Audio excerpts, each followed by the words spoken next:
Ne me quitte pas, il faut oublier, tout peut s'oublier. Mon Horizon TV poursuit sa série donc sur l'histoire du BCM et nous avons la chance aujourd'hui de recevoir Alain Tinet. Donc avant les questions sportives, purement sportives qu'Yves Perron posera, moi je voudrais savoir un petit peu le parcours d'Alain. Alain Tinet, donc il est resté toute sa vie dans le basket, toute la vie sportive dans le basket. Et moi je voudrais connaître un petit peu, on connaît Alain Tinet entraîneur, coach. Moi je voudrais connaître un petit peu le jeune Alain Tinet. Le jeune Alain Tinet, il est venu au basket comment ? Il est venu au basket tout simplement parce qu'il habitait à côté de la Seine. Le quartier de Borgard était réputé avec beaucoup de basketteurs, les Javon, les Desjardins, les Tinet, Couer, donc beaucoup de jeunes joueurs qui avaient à peu près le même âge et qui ont débuté le basket parce qu'on avait la chance d'avoir une salle à proximité. Donc c'est comme ça qu'on a débuté dans ce sport merveilleux. Tu avais quel âge ? Je pense que je voulais jouer au foot et il ne prenait pas au foot à partir de, pas avant 8 ou 9 ans, je crois, donc j'ai dû commencer le basket un petit peu avant parce qu'au moins il y avait le bahut basket, il y avait le tournoi interquartier, des choses qui nous permettaient de prendre déjà possession du ballon. Donc j'avais 6-7 ans, on va dire. Moi j'ai souvenir, donc on s'est connus il y a de nombreuses années, et j'ai souvenir d'un garçon réservé, plutôt timide. Le basket t'a permis de t'épanouir, puisque maintenant donc, en fait, tu es ameneur d'homme. Oui. Donc comment ça s'est passé concrètement ? Je pense que c'est au fil des ans. C'est vrai que dans les premières années de basket, en benjamin, minime, c'est vrai que j'étais peut-être un petit peu effacé, mais c'est le fait de jouer meneur de jeu, d'être un petit peu responsable du jeu sur le terrain qui m'a très vite donné un petit peu de responsabilité et la timidité s'efface et on prend confiance parce que les copains ont confiance dans le jeu et on prend un petit peu d'importance dans l'équipe et après très vite j'ai été capitaine des équipes où j'ai joué donc que ce soit en jeune ou que ce soit après plus tard très vite en senior j'ai été capitaine même à Montbrison. Pour toi le basket c'est une école de la vie ?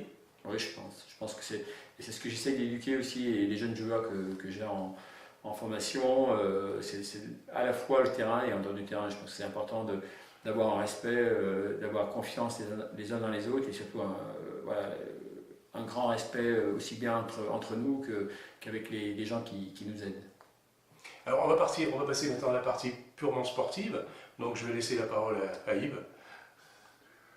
Bon, personnellement, Alain, tu le sais, je suis admiratif de tout ton parcours, donc on va rester sur le parcours BCMiste au début. Quels sont tes meilleurs souvenirs au BCM ? Les meilleurs souvenirs, c'est 73. C'est la première année où vraiment je fais partie de l'équipe pro. Je suis même...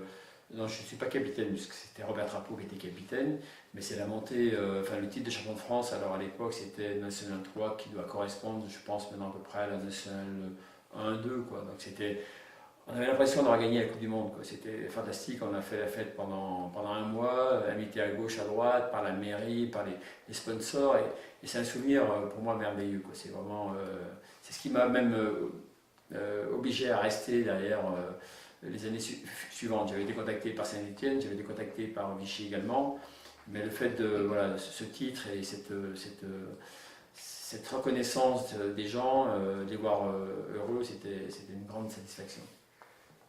Dans ta carrière de jeune joueur au BCM, quels sont les joueurs qui t'ont le plus marqué ? Je pense que le premier avec qui j'ai joué beaucoup, c'est Bernard Coiffet. Bernard Coiffet, on était ensemble, on n'avait pas le même âge, il était un an plus jeune, mais je crois que notre doublette, puisqu'on était ensemble une année sur deux, fonctionnait bien. C'était le fils du gardien de la salle, donc on était toujours ensemble. On a vraiment été très très proches pendant des années, et puis après, on s'est perdu de vue. Il y a un garçon comme Yves Perron aussi, avec qui je jouais également, parce que lui il était plus vieux, il a maintenant plus. Non, mais c'est vrai qu'il est Patrick Gourvert, je pense que c'est dans les années très jeunes, on va dire les trois joueurs, Marcel Couer également aussi, qui est parti aussi du quartier de Borgard, mais c'est les 4 joueurs avec qui j'ai pas mal bourlingué.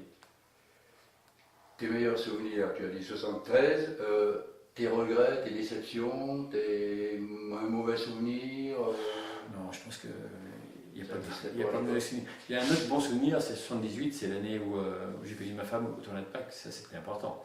C'était une belle fête, c'était un beau tournoi, et puis ça a été l'aventure avec mon épouse, donc vraiment un très bon souvenir aussi. Non, mauvais souvenir, il n'y en a pas, il y a les casse-croûtes avec le père de Weuck, il y a que avec le père Dabal aussi, donc voilà, c'est des choses qui sont les tournées en Espagne, la tournée en Pologne à la fin, moi mon horizon c'est ma jeunesse, même si je suis parti à 25 ans, je crois que tout ce que j'ai fait là c'était dans la salle Pierre Charblanc, c'était une salle magnifique aussi, donc que des bons souvenirs, et puis après il a fallu faire un choix de partir, mais c'était quand même une belle époque.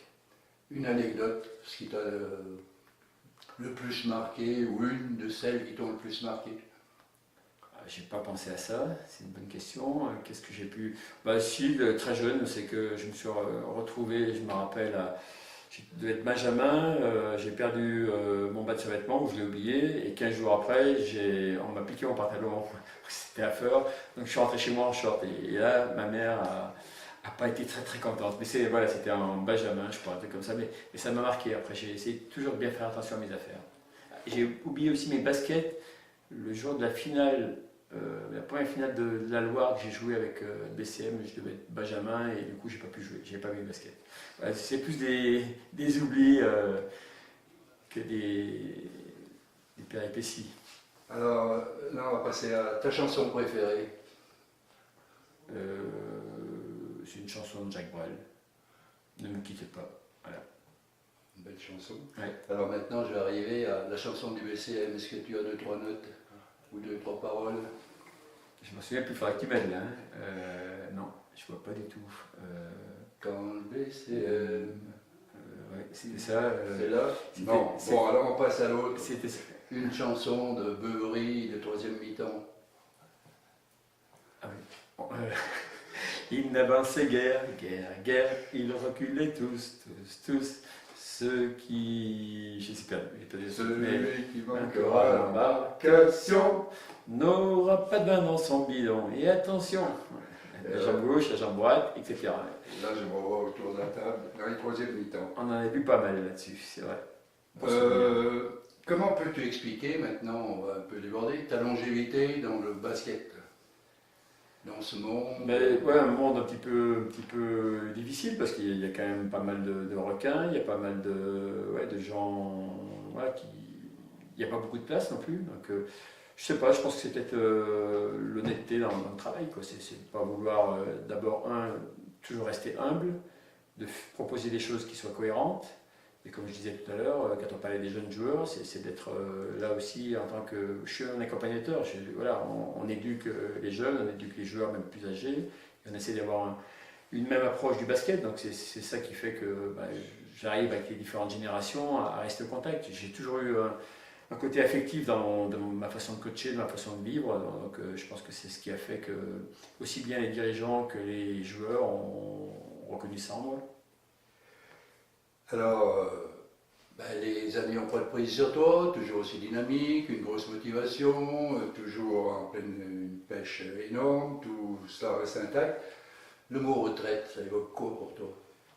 Ça sera la fin d'une carrière, mais c'est une autre façon de vivre, je pense, c'est surtout ça, puisque quand on est autour d'un terrain depuis ça fait 60, on va dire, pro, ça fait depuis 75, grosso modo, 73, que je suis promotionnel, professionnel, parce que suivant les années, il y a une époque il fallait travailler. Là, maintenant, je suis vraiment professionnel depuis 95, je crois, là où je fais que ça, donc c'est déjà un beau succès. Et voilà, la retraite, elle doit venir, elle va arriver, donc moi je suis prêt à tout, parce que quoi qu'il arrive, il y a des choses merveilleuses à faire à côté, donc on peut faire autre chose que du basket, même si je serai toujours très proche du terrain, à voir les matchs, parce que on n'efface pas 40 voire 50 ans de basket sans de la nostalgie, mais il faut être prêt. Je pense qu'il faut. J'ai une fille en Australie, donc j'irai voir ma fille. Moi, je pense que l'humilité dans ce milieu-là est hyper importante, que ce soit les joueurs, être capable de s'auto-évaluer, d'être capable de ne pas croire suite à un bon match que tout est arrivé. Je crois qu'il faut sans arrêt se remettre en cause. C'est aussi bien le coach que les dirigeants, que les joueurs. Je crois que c'est dans ce métier-là, c'est pas un métier, c'est une passion. Donc voilà, j'ai une passion j'ai eu la chance de vivre cette passion pendant beaucoup d'années. Et si j'ai un conseil à donner, c'est ça, c'est de toujours garder les pieds sur terre après le succès, après un échec, se remettre en cause, après un succès pareil. Il faut jamais rester les deux pieds dans le même sabot et croire qu'on est arrivé, parce qu'on peut avoir une montée un jour, on peut avoir une descente le lendemain, mais il ne faut pas non plus, lors de la descente, se mettre plus bas que terre et inversement se croire le Dieu lorsqu'on a du succès. Et ça a toujours été facile de faire les bons choix pour partir de la région, par exemple. Il y a eu des périodes... Bon, il y a eu des mauvais choix. Il y a eu des mauvais choix, mais il faut les accepter.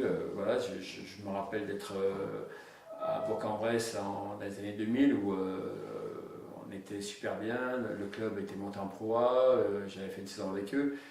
Et j'ai voulu tenter l'aventure avec Dijon, la Coupe d'Europe, tout ça. Et puis c'est là qu'on se rend compte que il y a des clubs qui sont faits pour son caractère et d'autres pas. Donc il faut être capable de savoir où on met les pieds. Mais par contre, une fois que le choix est fait, il est fait. Donc on ne peut pas vivre de regrets. Je pense qu'il faut avancer. Il ne faut pas rester les pieds dans le même sabot et croire que voilà, se prendre la tête parce qu'on est moins bien qu'avant. On était dans un club qui était plus à notre image. J'ai pris autant de plaisir à jouer à Beauregard que de jouer dans une grande salle à Rouen devant 5000 personnes. Mais c'est voilà, il n'y a qu'un mot, c'est la passion. C'est la passion du sport, la passion de rencontrer les gens, d'avoir la chance de faire ce métier-là. C'est une chance. Enfin, moi, c'est ce que je dis à tout le monde. J'ai l'impression de rester jeune parce que j'ai un avantage par rapport à pas mal de gens, c'est d'avoir pu vivre de ma passion. Et de côtoyer des jeunes joueurs qui apportent autre chose. Tout à fait. L'échange est toujours enrichissant pour tout le monde. Donc c'est ce qui fait avancer. Alors, au-delà de l'entraîneur, c'est l'homme qu'on apprécie et qu'on admire. Merci en tous les cas de nous avoir accordé tout ce temps. Merci. Merci pour ta fidélité en amitié, ça aussi c'est un gros point. C'est gentil. Qui s'enfuit déjà, oublier le temps des malentendus et le temps perdu.